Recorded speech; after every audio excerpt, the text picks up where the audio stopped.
তো গাইস আমি রিমন চলে আসলাম পার্ট 2 লিয়া।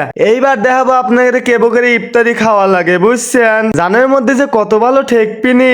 তো গাইস আমরা চলে আসলাম এলিয়েন জাহাজের ভিতরে। জাহাজের উপরে উঠতে গেলে হাইরে কষ্ট লাগতেছে জানের মধ্যে, সেই বড় বড় সিঁড়ি। এই জাহাজের ভিতরে যে এত জাম হয় এই কথা আমি জানি না। এটা কি কোনোদিন হইলো নাকি? সেই জাম অনেক কষ্টে মোকাবেলা করে চলে যাচ্ছে সেই জাহাজের উপরে। উপরে যা কত সুন্দর যে দৃশ্য, সেই দৃশ্য আপনারা দেখবেন লিলি পারে ইউটিউব টেন দেখলি পারে সাবস্ক্রাইব করে দেন, আর ফেসবুক টেন দেখলি পারে ফলো করে দেন। আর ইরি আল্লাহ এত সুন্দর দেখা যাচ্ছে জাহাজ গুলিয়া, আর সূর্যের আলো আমাদের মোবাইলে ডিসপ্লেতে এসে পড়তেছে, সেই সুন্দর লাগতেছে আমার। তো বাংতি বাংতি সবকিছু শেষ করে হাইরে আপেল টাপেল কাটা শুরু করে দিলে আমি ইফতারি খালি পারে তো ইফতারি বানানি লাগবে, সেই জন্য আমিও হাতে হাতে কাম করা শুরু করে দিছি। সব কাম করা বাদ দিয়ে কেউ টিপতেছে মোবাইল, কেউ প্রেমিকার হাতে কথা করছে, কেউ আবার হচ্ছে টিকটক করতেছে, আর আমি হতভাগা আপেল কাটতেছি।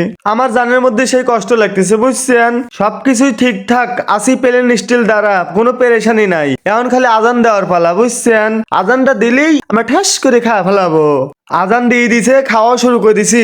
হাইরে স্বাদ লাগতেছে, আর জানের মধ্যে ভালো ঠেকতেছে। সারাদিন রোজা ছিলাম তো, তারপর হচ্ছে ইফতারি করা, সেই স্বাদ লাগতেছে, বুঝছেন? তো নামাজ টামাজ পড়ে যে রাইত হয়ে গেছে, এখন আমরা চলে যাবো। আপনাদের কত করে কইলাম আসেন, আপনারা তো আসলেন না, নইলে পরে এত সুন্দর স্বাদেরটা খাইর পারতেন।